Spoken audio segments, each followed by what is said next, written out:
Hindi raw siya protektor ng Pogo. Yan ang depensa ni Mayor Jaime Capil ng Porac, Pampanga ngayong umaga patapos madiskubre dito sa kanilang bayan itong pinakamalaking Pogo compound. As of 2024, alata pong inisyong permit king Lucky South 99, which is the Pogo, because they are in negative list of the BFP, anya daw po comply detang kanilang violations.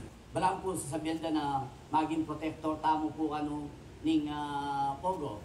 Makanano tamo pong maging protector nung itang simple violation na pwede tanang palampasan pero tayo papelampas banganta maging lang compliant.